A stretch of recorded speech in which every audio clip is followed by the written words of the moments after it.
seperti apa istilah business as usual gitu, nggak bisa. Gitu ya, Pak? Ya namanya koordinator tuh atau lembaga yang mengkoordinir itu harus gesit, agile. Tapi disinilah masalah di tahap awal itu penting sekali ya, ditingkatkan perbaikannya, yaitu soal menyamakan persepsi, mendapat tambahan dukungan dari pemerintah pusat. Nah itu bagian dari institusionalisasi juga ya, kejelasan pembagian kewenangan.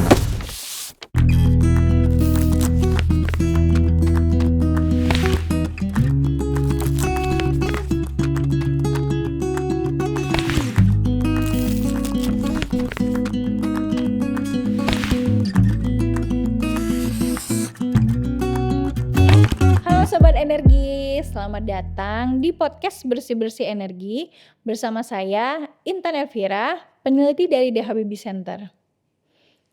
Sobat Energi, penguatan kelembagaan menjadi faktor krusial yang acap kali luput dari perhatian publik, khususnya dalam agenda transisi energi.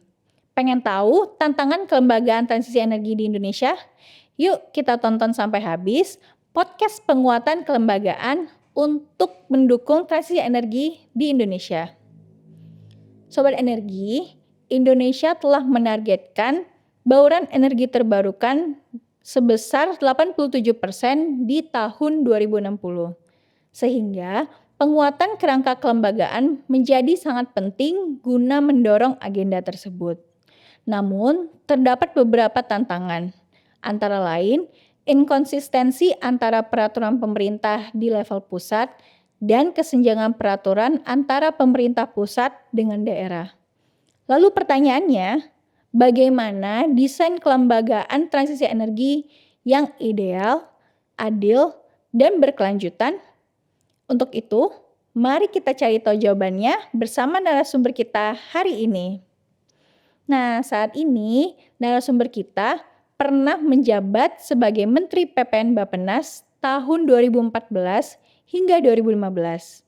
Saat ini juga beliau mengajar di Fakultas Ilmu Sosial dan Ilmu Politik Universitas Indonesia. Selain itu, beliau juga aktif sebagai praktisi kebijakan publik. Tanpa berlama-lama lagi, yuk kita sapa narasumber kita, Pak Andrinov Caniago. Halo Pak Andrinov. Halo, terima kasih Bunda. Terima kasih banyak Pak udah mau hadir memenuhi undangan kami ini Pak. Pak Andrinov gimana kabarnya? Alhamdulillah baik, aman, sehat, waras. Alhamdulillah. Oh ya itu yang paling penting ya Pak ya. Iya. Pak Andrinov nih selain sibuk mengajar di UI gitu, mungkin apalagi nih kesibukannya? Apa main tenis mungkin, apa padel? Oh, olahraga kalau itu ada yang ringan-ringan aja. Oh gitu. Iya. Pingpong biasa. Oh gitu loh. Main tenis meja. Oh gitu, luar biasa Pak. Masih sering nulis op-ed juga Pak, mungkin opini-opini? Sekali-sekali. Sekarang lebih banyak nulisnya opini yang pendek-pendek. Oh gitu, kita menantikan loh Pak. Insya Allah. Oke, luar biasa banget nih Pak. Apa mungkin apa yang hasil dari pengalaman Bapak gitu, pernah nggak sih jadi bahan ajar mahasiswa Bapak gitu? Oh selalu, sebagian dari pengalaman. Luar biasa. Iya, supaya lebih mudah nyambung kan. Iya, ini luar biasa sekali. Kan salah satu mata kuliah yang saya pegang itu kebijakan publik. Ya itu jelas banyak kan dari pengalaman. Apa aja tuh Pak? Maksudnya yang dari pengalaman tuh kira-kira mata kuliah apa aja tuh? Hampir semua saya. Yang saya ajar ya. Ada kebijakan publik, ada politik lingkungan dan sumber daya alam ya. Tapi umumnya ya intinya sih dari pengalaman kebijakan maksudnya. Pengalaman terlibat dalam kebijakan sama ya tentu pengalaman interaksi sama para pihak. Berarti praktisi kebijakan publik lah ya Pak? Dari ya pernah ya. Menarik nih karena Bapak sebagai pengajar politik lingkungan juga. Nah, ngomong-ngomong lingkungan, ada hubungannya nih sama energi nih Pak. Iya sangat. Nah kalau sekarang kan lagi ada istilah yang lagi hype gitu Pak. Ada namanya transisi energi, just transition. Nah kalau Bapak mendengar kata transisi energi nih, apa sih yang ada di kepala Bapak gitu? menuju kepada energi yang lebih baik, lebih berkualitas ya untuk kehidupan manusia dan lingkungan ya, berpindah dari energi yang kotor ya, energi yang berisiko buat kesehatan dan lingkungan. Nah, proses antara dari kondisi energi lama, kita sebut aja energi lama ya, ke energi baru itu yang namanya transisi. Nah, karena bidangnya energi ya disebut transisi energi. Begitu penangkapan saya seperti itu. Oke, apakah harus adil atau enggak nih Pak? Sesuatu yang namanya yang baru, apakah itu ekonomi ya, konsep ekonomi yang dituju ya, untuk sesuatu yang baru, atau kehidupan yang lain ya, nah termasuk energi ya tentu itu sesuatu yang lain ya, sesuatu yang lain dalam hal manfaat dan kualitas ya, dan minim risiko seperti itu ya. Kalau di energi ya tentu dia ramah lingkungan ya, ya minim sekali penggunaan sumber-sumber yang merusak lingkungan atau merusak kesehatan kan begitu ya. Nah, kemudian ada kata kunci yang selalu ya, juga dipakai di konsep misal ekonomi gitu ya, ekonomi baru yaitu namanya sustainability. Yaitu berkelanjutan ya, nanti turunannya bisa ini harus masuk ke dalam siklus positif namanya itu. Jadi siklus positif itu dia terus memproduksi hal-hal yang bermanfaat gitu, nggak mengulangi, nggak memproduksi lagi hal yang negatif. Gitu penerapannya seperti itu konsepnya itu. Berarti kalau boleh saya simpulkan nih, transisi energi menurut Pak Andrinov adalah konsep energi bersih yang berkelanjutan dan juga adil gitu ya, dapat memberikan manfaat. Iya, adil itu kan memberikan manfaat yang seluas-luasnya. Betul. Tidak ada diskriminasi, tidak ada keistimewaan bagi sekelompok pihak atau apalagi segelintir. Betul. Adil. Ya. Nah, menarik nih Pak. Kalau misalnya ngomongin adil, kan kita juga baca berita nih Pak. Ada banyak tuh huru-hara juga gitu. Ya tidak lepas apa yang terjadi saat ini tuh tidak lepas dari faktor kelembagaan gitu kan ya Pak. Nah, terkait dengan desain kelembagaan sendiri untuk transisi energi, kita juga kan punya target dan juga ada frameworknya gitu kalau untuk mencapai target tersebut gitu. Nah, kalau dari pengalaman penelitian Pak Andrinov gitu, gimana sih pandangan Pak Andrinov terkait dengan desain kelembagaan transisi energi saat ini gitu? Yang jelas kelembagaan masih jadi PR bagi kita ya, termasuk di bidang lain sebetulnya. Ya, sampai sekarang yang masih PR itu adalah soal kelembagaan. Ya, baik mulai dari kelembagaan itu dimulai dari adanya norma yang disepakati dulu. Ya, nilai-nilai apa yang kita sepakati. Tapi kalau dalam misalnya kalau di bidang energi itu tadi energi yang berkelanjutan, adil ya, melayani sebanyak-banyak mungkin warga, masyarakat, kemudian hemat dengan sumber daya gitu. Nah, nilai-nilai itu kemudian yang harus diikat oleh aturan-aturan dan didukung oleh perangkat untuk menjalankan aturan itu dan menjaga aturan itu supaya jalan sampai ke tahap evaluasinya, kemudian kembali menjadi penyempurnaan ya. Nah, kerja dari mulai ide, norma, kemudian penetapan, komitmen, kemudian penegakan aturan sampai seterusnya memberikan manfaat, itulah yang namanya kelembagaan betulnya ya. Nah, di dalamnya tentu saja dalam menegakkan aturan itu harus melibatkan banyak pihak. Nah, para pihak ini bagaimana supaya dia merasa terikat ya oleh kewajiban dan tentu saja pemberian hak di situ termasuk ya. Nah, itulah yang namanya kelembagaan, di mana semua para pihak menjadi bagian yang berkomitmen dan menjalankan komitmen itu untuk mencapai tujuan yang sudah disepakati gitu. Nah itulah ya. Jadi kelembagaan itu bukan hanya sudah terbentuk organisasi, ada strukturnya gitu ya. Enggak, bukan itu. Itu hanya bagian kecil dari kelembagaan gitu. Yang lebih inti dari kelembagaan adalah adanya norma, komitmen, kemudian pelaksanaannya sampai membawa hasil yang diinginkan. Gitu. Itu kan idealnya tuh Pak. Ya. Tapi kalau saya lihat tadi ternyata kelembagaan itu kita harus sepemahaman gitu kan ya. Iya. Sepemahaman. Nah kalau misalnya di dalam lembaga itu ada yang nggak paham, maksud nggak sepemahaman gitu Pak.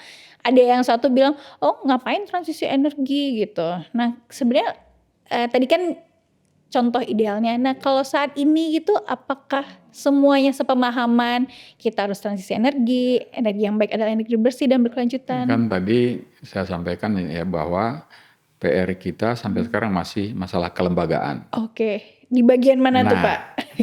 Kalau PR-nya masih kelembagaan dan seperti saya katakan tadi unsur-unsur dari kelembagaan itu adalah mulai dari norma, nilai, kesepakatan, tujuan. Nah, dalam hal norma, gagasan itu pun kita benahi dulu. Ya, bentuknya adalah adanya kesamaan paham, kesepahaman terhadap norma, ya norma cara mengerjakan, norma tentang tujuan. Nah, untuk itu apa masalah sekarang? Ya memang harus sosialisasi konkretnya gitu. Banyak dialog sampai kemudian tidak hanya paham tapi membangun kesadaran untuk mendukungnya. Nah, itu salah satu ciri keberhasilan institusi membuat para pihak yang ada dalam urusan itu menyadari dan merasa berkewajiban untuk berbuat ya, menjalankan norma-norma itu. Nah, PR pertama itu adalah membangun komitmen, membangun kesepahaman itu dulu. Nah, nanti baru yang selanjutnya kita udah siapin misalnya rancang organisasi. Kemudian tentu ada aturan mengenai prosedur, mengenai cara berhubungan, cara berbagi kerjasama, membagi kewenangan sebagainya. Nah, itu lagi yang masih dijalankan dengan pertama harus clear dulu. Pembagian kewenangan, kerjasama, urusan segala macam. Habis itu itu dijalankan dengan konsisten. Ini bagian selanjutnya dari institusi itu.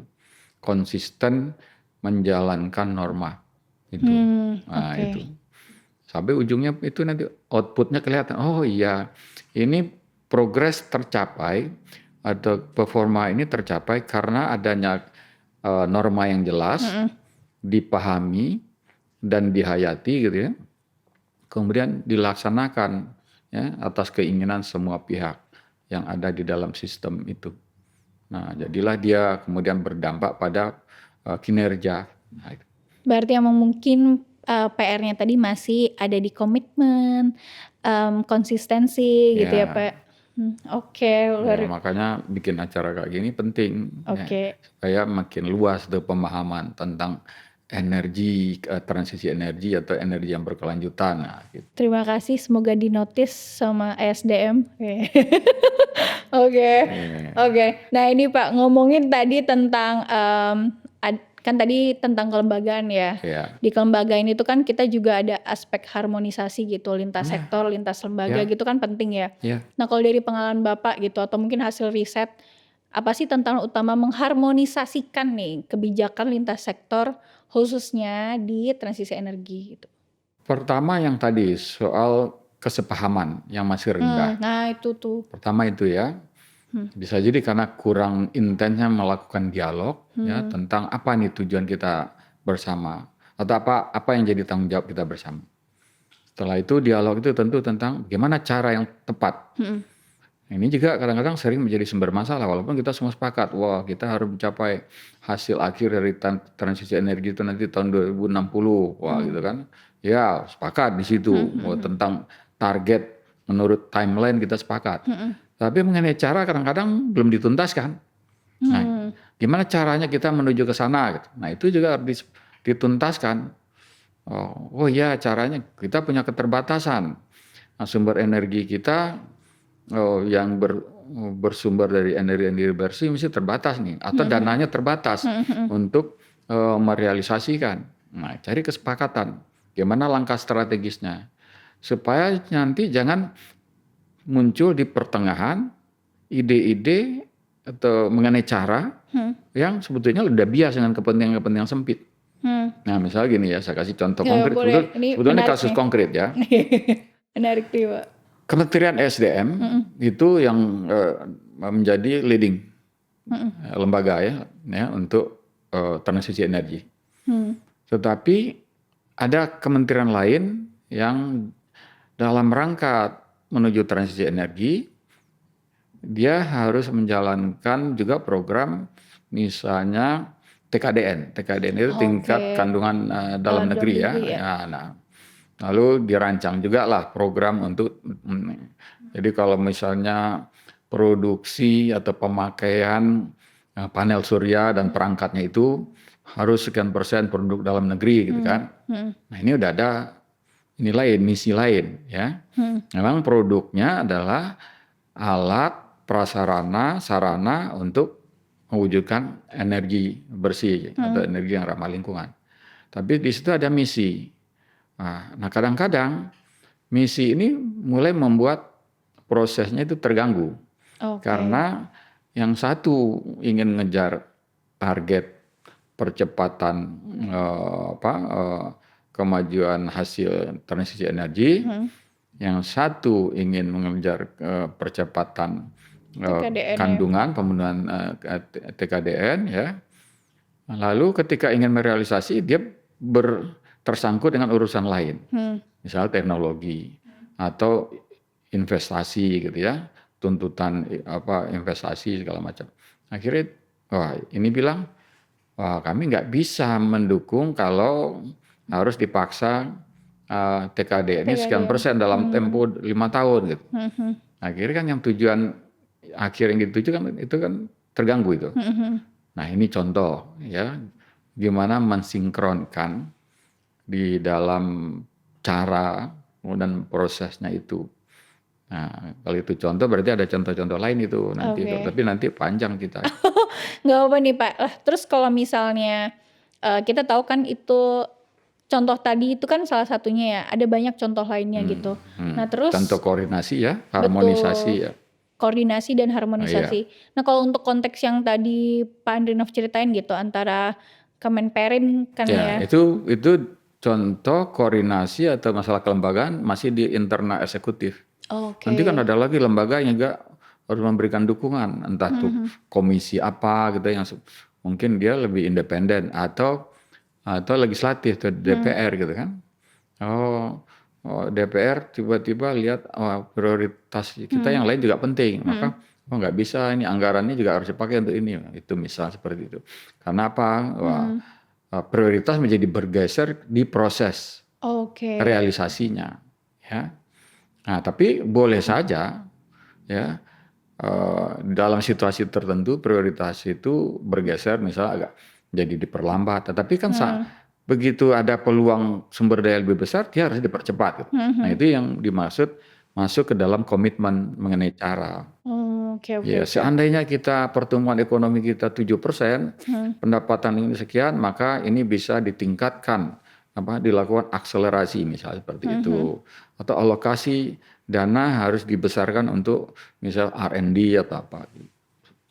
Berarti kalau saya bisa simpulkan tadi kalau tantangan itu ada ego sektoral juga sih Pak. Yang satu menganggap ini prioritas, yang satu ada prioritas juga. Dengan panjangnya rantai regulasi akan ada banyak pendapat gitu. Kayak ini kayaknya ini yang lebih prioritas, ini yang lebih prioritas kayak gitu kan ya. Kalau karena itu betul. Perlu adanya yang mengkoordinasikan dalam kelembagaan itu.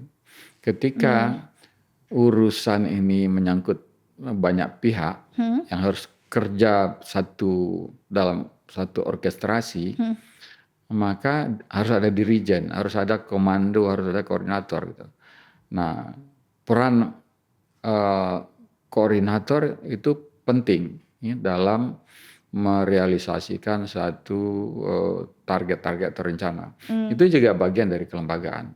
namanya bagaimana menegakkan tadi komitmen, bagaimana menjalankan kesepakatan, bagaimana kemudian membuat kesepakatan yang tadinya ada celah ya dalam hal menginventarisasi urusan. Menarik kalau misalnya orkestrasi gitu Pak. Kita kan udah punya Menko, punya Satgas Teh, terus punya Den juga. Jadi kayak siapa sih yang harus orkestrasi gitu Pak? Kalau udah kayak gitu? Kalau namanya Menko itu ya namanya aja Menko, Menteri Koordinator ya. Nah itu udah pasti wajib mengkoordinir kementerian, lembaga, badan yang ada di bawah koordinasi kementerian itu. Jadi peran Menteri Koordinator sangat penting sebetulnya. Nah, tetapi kalau Menteri Koordinatornya memandang dirinya sama seperti menteri lain gitu, kerjanya seperti apa istilah business as usual gitu, nggak bisa aja gitu ya Pak. Ya namanya koordinator tuh atau lembaga yang mengkoordinir itu harus gesit, agile, ya. Agile-nya seperti apa? Lihat sana sini, kiri kanan ini, ya. Kemudian kembali masih ada dalam kerangka atau tidak, progres seperti mana di pihak mana yang agak kurang langkahnya kurang sesuai kan gitu. Itu penting. Lucunya nanti ternyata kementerian yang saling berhubungan gitu, ternyata beda Menko tuh Pak. Siapa lagi tuh? Ya nanti berarti ada lagi yang Super Menko namanya. Oke, Super Menko. Seperti dalam ini perusahaan kan ada holding, di atasnya ada super holding. Ya itu bagian dari kelembagaan juga. Jadi anggota ya entitas ya dalam satu kumpulan gitu ya. Nah, kemudian dibagi-bagi, ada yang mengkoordinir. Nah, tapi di atas itu mungkin ada lagi sub kelompok entitas yang lain. Nah, ini harus ada lagi yang di atasnya lagi yang mengkoordinir. Jadi presiden makanya juga harus menjalankan tugas-tugas mengkoordinir. Jadi setelah di Menko, ya kemudian tentu saja presiden atau wakil presiden, ya tergantung bagaimana kewenangan yang diberikan oleh presiden dalam mengkoordinir. Tapi menurut saya kalau untuk isu energi, ya di level Menko saja harusnya selesai. Selesai ya. Iya, jadi kalau gimana mengakurkan antara Kementerian Perdagangan, ESDM, Perindustrian dan lain-lain itu di level Menko aja sih cukup. Iya, ya semoga aja ini tantangan harmonisasi kalau hanya tingkat Menko gitu, nggak harus sampai presiden dan DPR segala macam itu. Menurut saya sih ya udah jelas ya pakem-pakemnya gitu Pak. Nah menarik juga karena tadi kan kita ngomongin koordinasi lintas sektor gitu. Ada koordinasi tingkat level pemerintahan juga tuh Pak. Kita kan tahu kalau misalnya capaian di nasional itu juga didukung sama daerah gitu Pak. Nah tapi kita juga tahu banyak nih tantangan antara pusat dan daerah gitu, mulai dari kesenjangan kebijakan juga komunikasi gitu Pak. Menurut Bapak sendiri gimana sih idealnya hubungan pusat dan daerah yang emang harus dibangun gitu untuk pelaksanaan transisi energi supaya nggak mandek nih, nggak saling salah-salahan gitu? Secara aturan sih menurut saya lihat sudah lumayan cukup ya aturan pembagian kewenangan ya. Tapi disinilah masalah di tahap awal itu penting sekali ya ditingkatkan perbaikannya, yaitu soal menyamakan persepsi, membangun kesepahaman antara pemerintah pusat dan pemerintah daerah, baik itu provinsi maupun kota kabupaten gitu. Jadi masalah utama kita masalah kelembagaan di hubungan yang vertikal itu justru masalah sosialisasi dan membangun kesepahamannya itu lebih urgent ya gitu Pak. Lebih urgent dan lebih besar lagi bobotnya dibanding dengan apa yang terjadi di lingkaran pemerintahan pusat begitu. Jadi untuk itu apa? Ya memang lagi-lagi ya presiden ya yang harus sering memberikan pemahaman itu dalam ketika mengumpulkan para kepala daerah. Ini loh gunanya transisi energi, ini loh manfaatnya buat masyarakat di daerah sendiri ya. Masyarakat nasional ini ya masyarakat di daerah Anda masing-masing itu gitu.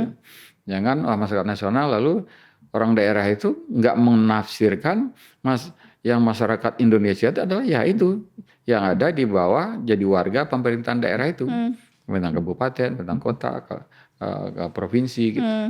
Nah, kesepahaman, nah tentu harus ditindaklanjuti kemudian ya. Oke, kami paham Pak pemerintah pusat, apa yang disampaikan pemerintah pusat kami paham itu memang urgent ya, harus jadi komitmen kita harus kerja konsisten, kerja keras untuk itu. Nah, tinggal tapi kami ada masalah ini apa ya, itu tinggal dikemukakan saja. Nanti direspon oleh pemerintah pusat. Apakah itu masalah yang harus dipecahkan sebagian besar oleh pemerintah daerah itu atau memang harus mendapat tambahan dukungan dari pemerintah pusat. Nah, itu bagian dari institusionalisasi juga. Iya. Ya, kejelasan pembagian kewenangan namanya. Kemudian kejelasan alokasi sumber daya. Itu bagian dari institusi juga. Tapi banyak yang tumpang tindih tuh, Pak. Banyak yang tumpang tindih juga gitu. Sebetulnya sudah diatur dalam pembagian. Ini urusan pusat ini urusan yang di pusat yang diwakilkan oleh pemerintah provinsi. Ini urusan yang menjadi kewenangan pemerintah kota kabupaten. Sebetulnya sudah ya. Soal lingkungan jelas itu urusan pemerintah pusat. Ya. Okay. Yang bisa diwakili oleh provinsi ya. Nah, tetapi memang mohon maaf banyak kapasitas kepala daerah yang di level provinsi ini yang kurang paham, kurang peduli, kurang perhatian dengan isu transisi energi gitu. Ya, perhatiannya kemana-mana itu kadang-kadang nggak jelas maksudnya. Ya. Nah, ini mungkin apakah intensitas komunikasi pemerintah pusat dengan para kepala daerah, para gubernur yang harus ditingkatkan ya, harus sering diingatkan ya, kemudian ya dimonitor gitu ya, dan harus ditonjolkan peran dari daerah dalam kalau itu kita anggap strategis dan penting ya. Nah, tapi kan kalau bentuknya secara model administrasi pemerintahan bisa saja itu dibikin asimetris, artinya daerah-daerah yang mana yang punya potensi unggulan untuk berkontribusi dalam memproduksi energi baru terbarukan atau energi bersih, ya karena kan tiap daerah itu punya potensi yang berbeda-beda ya. Ada yang malah daerah yang cuman ya, pengkonsumsi aja, ya share produksinya kecil sekali gitu. Tapi ada juga daerah yang sebetulnya potensinya besar untuk memproduksi energi baru terbarukan. Nah itu gimana cara memberikan perhatian ya dari pemerintah pusat terhadap daerah itu? Ada nggak ya yang membuat daerah nggak bisa jalan ikut mendukung? Nah, itu dicari masalah. Nah ini menarik banget sih Pak. Jadi kita juga udah ya sebagian kecil sampel yang kita coba tanya gitu pihak Pemdanya gitu kan.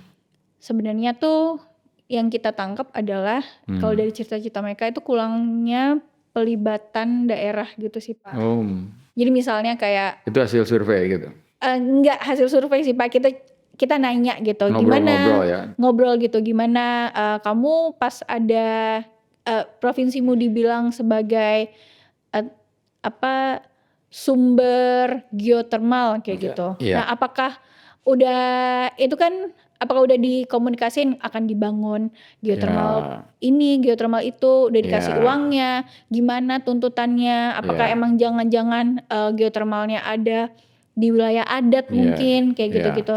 Nah, kan seringnya tuh cuman satu pihak aja di top down gitu, nggak pernah didengar gitu.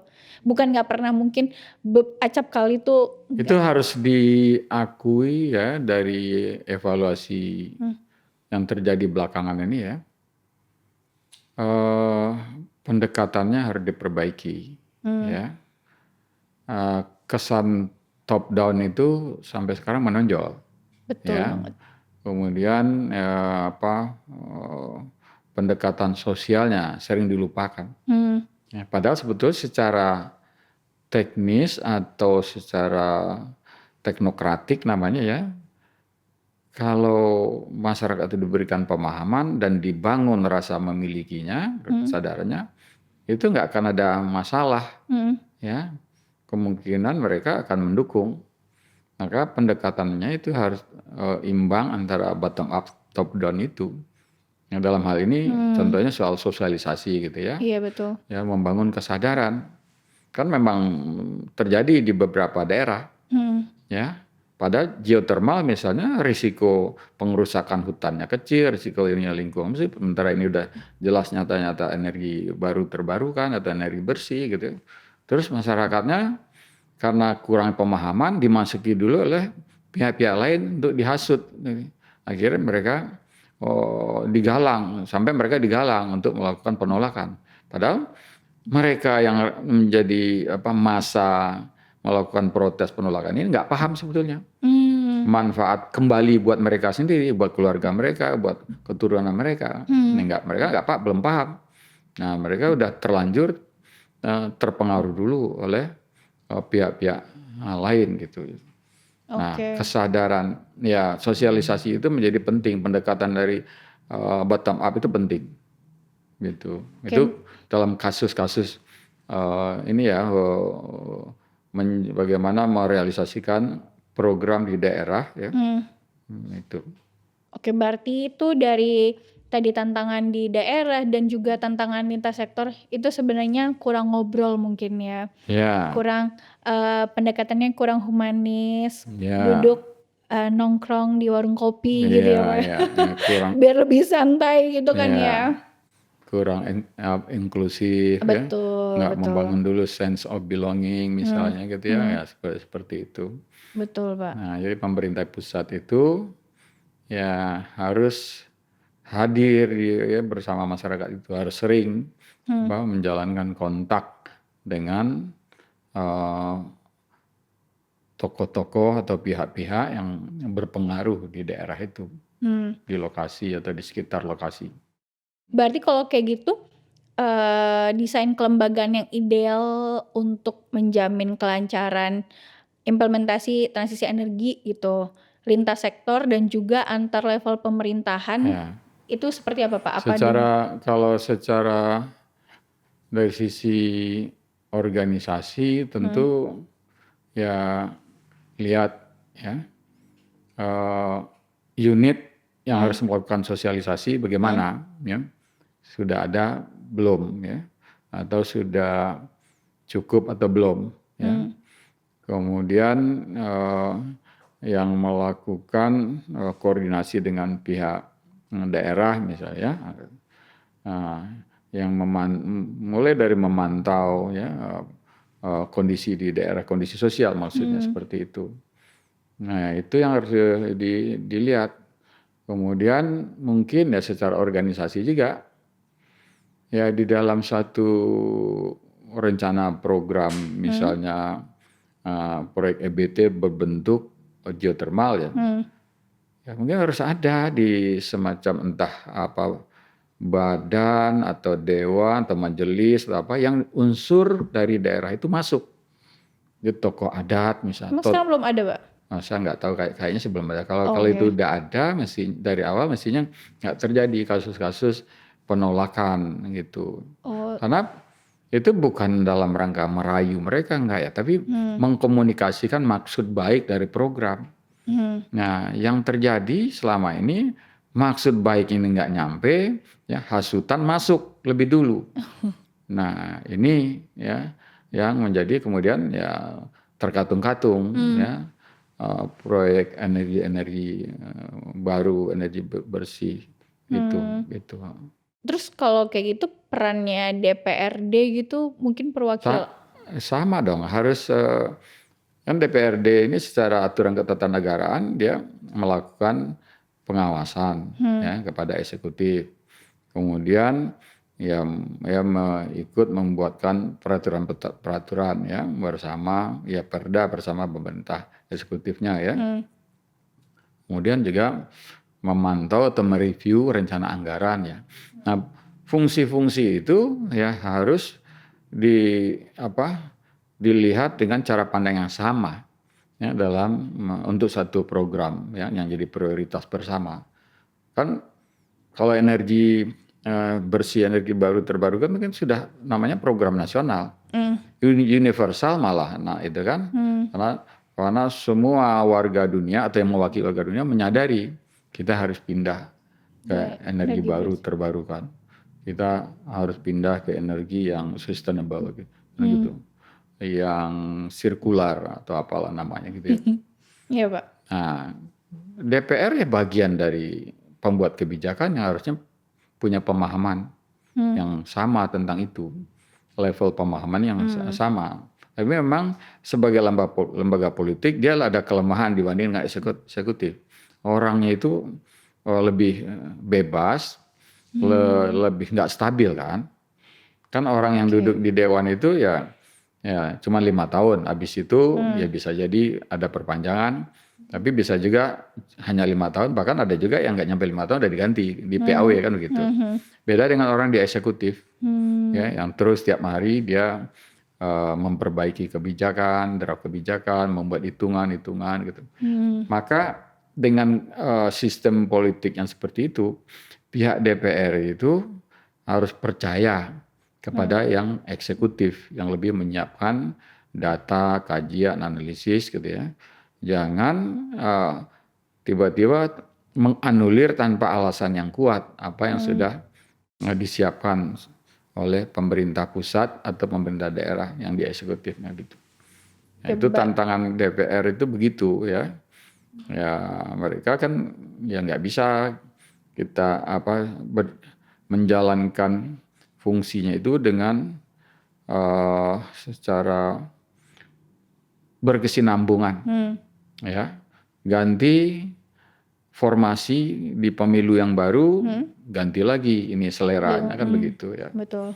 Nah, tetapi apa yang menjadi prioritas nasional harusnya siapapun yang yang menjadi kecil atau menjadi besar di dalam DPRD, ya dia harus paham ini prioritas nasional. Untuk itu dia harus dukung apa yang mau dijalankan oleh pihak pemerintah daerah ataupun wakil pemerintah pusat di daerah.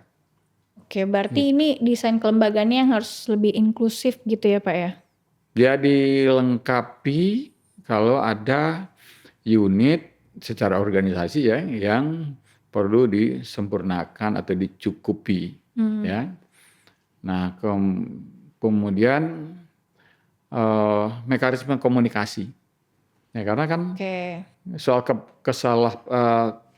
kurangnya kesepahaman tadi karena sosialisasi ya kurang informasi ya tidak mendapatkan informasi yang cukup ya. Nah untuk dapat informasi yang cukup ya harus informasi ini harus dialirkan ke sasaran. Nah sekarang yang harus jadi sasaran untuk kebijakan energi misalnya apa? Oh salah satu yang harus jadi sasaran anggota dewan atau partai politik. Karena hulu dari anggota dewan itu kan partai politik. Kalau perlu ya partai politik yang jadi sasaran sosialisasi. Ini menarik. kalau perlu kita bikin kompetisi antar partai politik itu ya. Siapa yang punya gagasan yang paling bagus di antara partai-partai ini. Nah, nanti akan kelihatan di DPR di fraksinya itu. Misalnya seperti itu ya. Nah, terus apalagi yang mesti ini kan konten tentu hal yang pertama ya karena itu interaksi dengan para pakar penting sekali ya dari para teknokrat ya yang menyiapkan formulasi kebijakan. Jadi apa nih sebenarnya energi baru terbarukan ini apa? Kemudian kalau kita punya kendala apa solusinya dari sisi menurut pandangan para pakar gitu. Maka komunikasi dengan para pakar itu juga penting sekali. Gitu. Jadi dengan semua stakeholders, ya itu interaksi dan komunikasi harus mengalir dengan lancar. Menarik karena tadi melibatkan parpol gitu Pak, karena biasanya kan bottom up tapi nggak ada parpol di situ. Padahal parpol jembatannya gitu ya Pak ya. Parpol penting. Parpol itu penting. Jadi sebagai sasaran sosialisasi kebijakan. Bukan cuman yang di grassroots aja gitu ya Pak. Bukan hanya masyarakat umum di grassroots, bukan hanya tokoh-tokoh masyarakat. Parpol ya paling penting malah, termasuk yang penting lah gitu. Oke, menarik nih Pak. Nah, kalau tadi gagasan-gagasan Pak Andrinov gitu. Kalau misalnya itu kan menurut saya itu sesuatu yang baru ya. Kalau misalnya nih Pak Andrinov diminta gitu untuk merancang ulang sistem kelembagaan transisi energi gitu. Apa langkah konkret yang pertama harus dibenahi gitu? Sebetulnya sejauh yang saya amati tidak perlu merancang ulang. Oke. Karena gambaran sistemnya itu sudah terbentuk ya. Unsur-unsurnya juga sudah jelas di situ. Yang perlu adalah menyempurnakan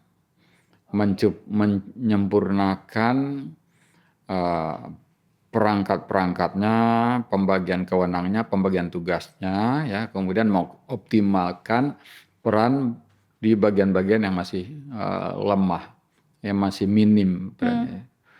Itu aja yang diperlukan dalam rangka penguatan kelembagaan ini. Jadi misalnya ada Kementerian Energi dan Sumber Daya Mineral yang dapat tugas utama sebagai leading institusi, ya. Nah, dia ini harus punya itu kantong dapur penggodokan materi, ya, substansi, segala macam isu untuk urusan energi. Ya, jangan mikirnya soal tambang terus, soal meningkatkan penghasilan dari penjualan sumber daya alam terus. Nah, ini harusnya kalau kementerian itu diberi tugas sebagai leading institusi untuk mencapai ujung dari transisi energi, maka dia harus paling punya pemahaman dan harus paling aktif mengajak yang lain, ya, untuk berjalan ke arah atau menjalankan proses transisi energi. Nah, itu masalah kelembagaan. Sekarang ada nggak dapur tempat penggodokan isu-isu transisi energi dan ya termasuk strategi untuk mencapai gitu ya. Nah, kemudian ya bagaimana bagian yang berkomunikasi berinteraksi dengan pihak-pihak lain gitu. Nah, saya rasa isunya kalau soal kelembagaan itu bukan desain ulang, tapi penyempurnaan dan penguatan di bagian-bagian tertentu. Oke, nah ini tertentunya apa nih Pak? Kalau bisa dielaborate. Tadi sebetulnya kita sudah bicarakan kalau masalah yang terlihat adalah komunikasi, kurangnya sosialisasi atau kurangnya pemahaman dulu, kurang meluas dan meratanya pemahaman tentang transisi energi, tentang tujuan transisi energi, ya. Maka di bagian-bagian mana, kelompok sasaran mana yang kurang diterpa oleh pemahaman itu, ya, pesan-pesan itu, ya itu harus dijadikan sasaran, ya. Nah, kemudian apa sumber daya ini termasuk sebetulnya organisasi. Iya, betul. Yang masih lemah atau belum optimal, ya. Apa yang harus diperkuat, ya, supaya pemahaman itu jalan dulu, ya. Nah, biasanya kalau rencana sudah matang, desain organisasi sudah matang, aturan-aturan mengenai prosedur, proses semuanya sudah cukup jelas gitu ya. Habis itu kan bicara anggaran. Ya, bicara sumber daya ekonominya, sumber daya keuangannya. Nah, kalau seandainya kemungkinan negatif, apa skenarionya? Kalau kemungkinannya positif, apa skenarionya? Itu harus menjadi bagian juga. Skenario untuk menjalankan program transisi energi. Nah tadi kan saya juga sebut ya, kalau seandainya fiskal lagi lemah, ya gimana ininya skenario aksinya, tindakan strategisnya. Nah tapi kalau lagi kita dapat peluang lebih besar dari yang biasanya, apa yang harus dilakukan atau dijadikan tindakan strategis? Nah seperti itu, ya itu. Seharusnya begitu. Oke. Ya. Nah kalau misalnya untuk kebijakan sendiri kan kita udah ada peta jalannya tuh Pak. Sebenarnya sih peta jalannya itu masih umum banget. Ada namanya kebijakan energi nasional yang saat ini sih masih akan ada revisinya gitu Pak. Itu pun juga targetnya masih dikotak-atik gitu. Iya. Memang dari kebijakan yang sudah ada atau yang sudah dibuat sebelumnya dan melihat waktu yang sudah berjalan, itu kan sudah kelihatan soal masalah pencapaian targetnya, mulai ada gap. Nah berarti apa? Ke depan pilihannya menutup gap, itu skenario terbaiknya, skenario satunya. Yang kedua, meminimalisasi gap itu, jangan makin melebar. Nah itu seperti apa ya? Kalau kita ingin konsisten menjalankan transisi energi, kebijakan transisi energi itu. Jadi kan ada fakta dalam proses implementasi kebijakan yang sudah dirancang dengan bagus gitu ya. Faktanya apa? Ada gap realisasi. Kalau dulu target bauran energi kita di tahun 2024 atau 2020, udah harus sekian persen ya, yang dihasilkan, disumbangkan oleh energi baru terbarukan. Nggak taunya belum nyampe gitu kan. Target 15%, tapi 10% aja belum ya kan. Berarti ada masalah ini dalam hal itu. Nah, itu harus ditinjau ulang ya. Apa yang menjadi penyebab terjadinya gap antara target dengan realisasi. Nah, karena kita bicara kelembagaan, berarti pertama cari dulu penyebab kelembagaannya apa. Ya, kan bisa juga ada penyebab lain, situasi global segala macam bisa terjadi ya. Tapi yang harus diinikan dulu adalah target penyebab kelembagaan dong. Apa yang masalah? Pernah aja misalnya dispute atau ketegangan, akhirnya perselisihan antara pihak ini pihak itu akhirnya membuat beberapa proyek nggak jalan. Nah, cari lagi, identifikasi lagi masalahnya apa, kenapa, lalu cari solusinya ya supaya nggak terjadi lagi. Tadi misalnya kasus di beberapa daerah, masyarakat daerah nolak. Nah, kemudian tokoh-tokoh masyarakatnya sebagian ikut, sebagian pasif. Ikut nolak dan sebagian pasif. Ya nggak jalan jadinya. Iya kan? Nah, coba kalau gitu, kalau seandainya masyarakatnya dibikin lebih paham, kemudian tokoh masyarakatnya juga lebih paham, hasilnya kira-kira seperti apa? Nah, itu yang namanya desain skenario. Ya gitu. Identifikasi masalah-masalah yang selama ini ditemukan, kemudian dianalisis. Lalu itu akhirnya menjadikan rekomendasi itu menjadi agenda strategis yang baru dalam rangka menutupi kekurangan atau menyempurnakan. Tapi kan sebenarnya buat kasih paham gitu Pak, ke masyarakat terkait dengan transisi energi itu kan nggak sekonyong-konyongnya tugasnya SDM ya. Pastinya ada banyak pihak gitu yang mestinya ikut berkontribusi gitu kan. Tapi yang kita lihat sih sebenarnya kayak SDM jalan sendirian gitu, kasihan sih. Mungkin ada beberapa kementerian yang udah kita coba observasi gitu. Mestinya ini tuh tupoksinya, cuman mungkin mereka sendiri tuh kurang paham gitu. Jadi ya ada hambatan di situ sih Pak. Iya, jalan sendiri itu satu hal, satu masalah, tapi juga sebetulnya lebih dari itu yang diharapkan dari Kementerian SDM, yaitu memanfaatkan potensi-potensi atau yang kekuatan yang berupa sosial kapital.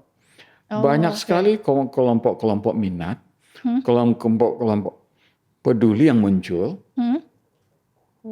yang punya perhatian pada isu lingkungan, walaupun nggak langsung ke isu transisi energi.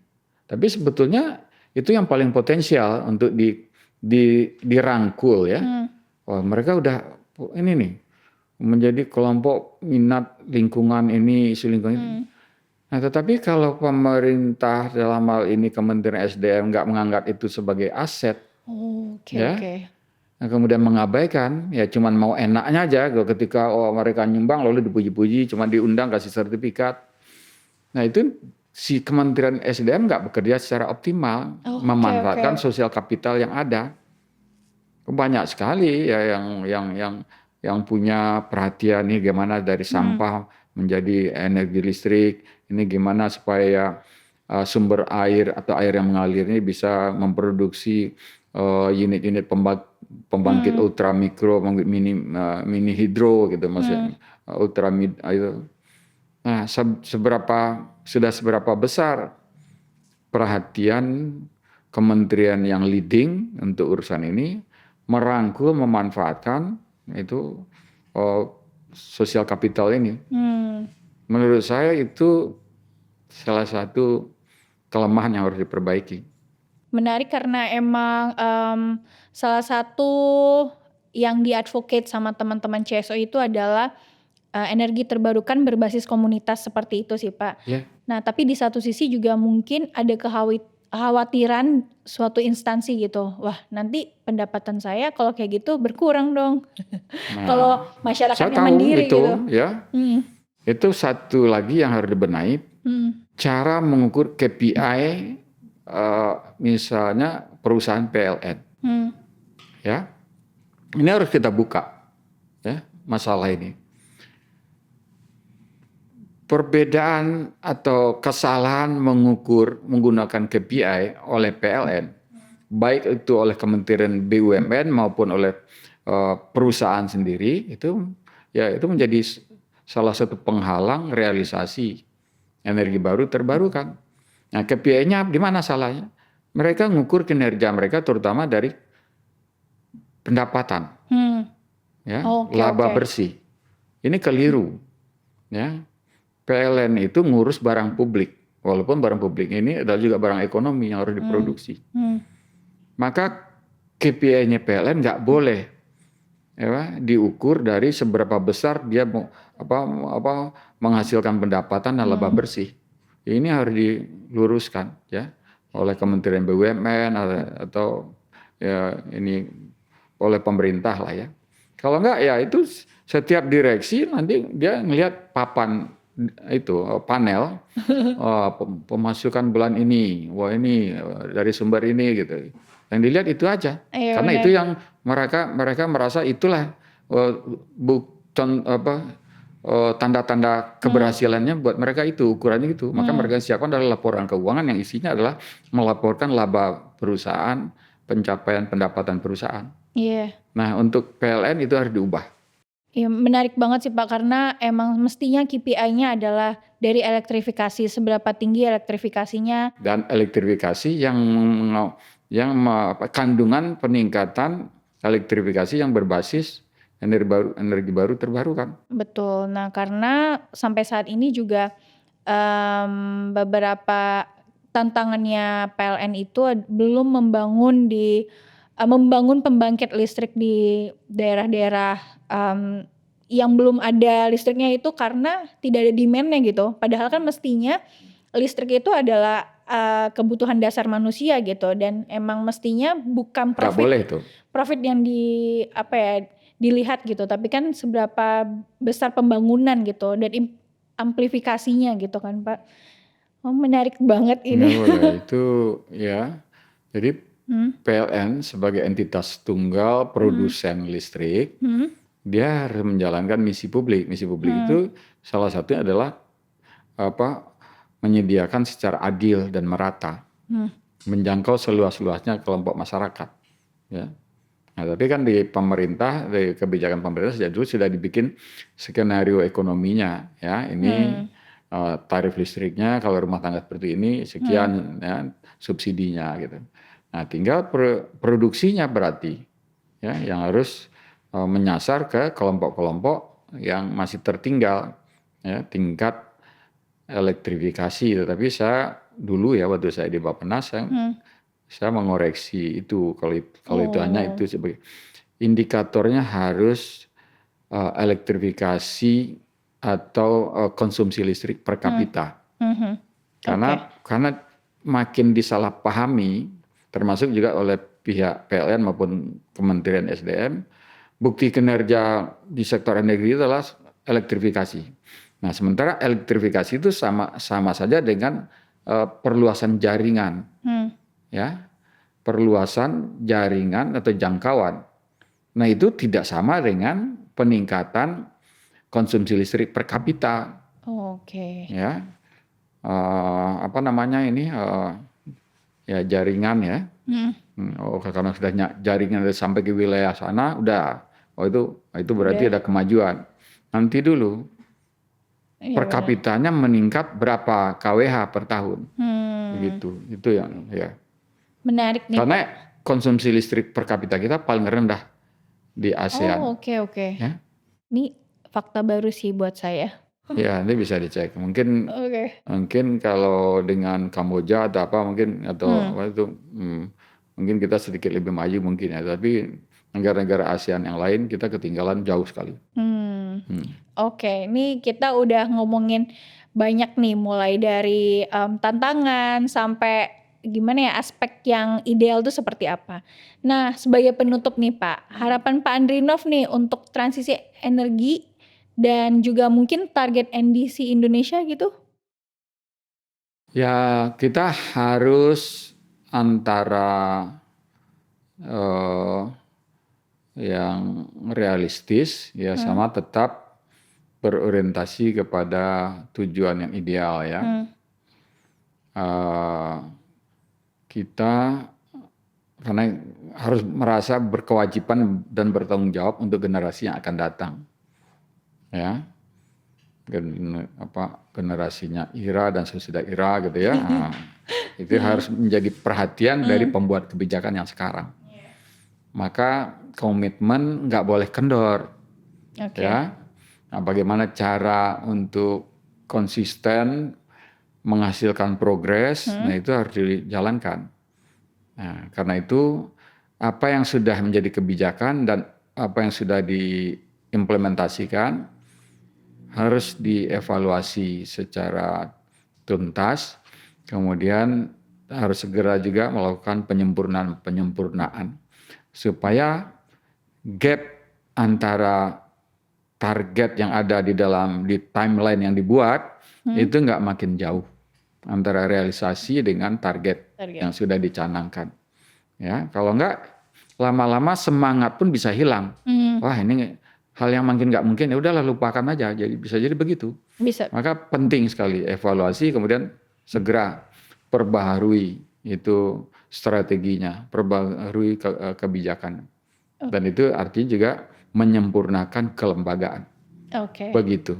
Terima kasih Pak Andrinov atas kuliah yang penuh wawasan dan daging semua ini Pak. Jadi kalau boleh saya simpulkan, tantangan dari isu kelembagaan di Indonesia terkait dengan transisi energi itu kurang ngobrol. Solusinya adalah ngobrol dan supaya bisa satu pemahaman gitu. Terima kasih atas kesediaan waktu Pak Andrinov dan pemikirannya juga. Semoga kita bisa berkolaborasi di masa depan. Makasih Pak. Sama-sama, terima kasih. Insya Allah maju terus. Makasih Pak.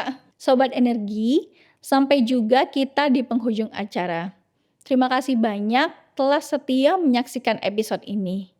Mudah-mudahan bincang kita hari ini menambah informasi seputar energi bersih di Indonesia. Saya Intan Elvira, mohon pamit dan undur diri. Sampai jumpa di podcast Bersih-Bersih Energi selanjutnya. Bye-bye.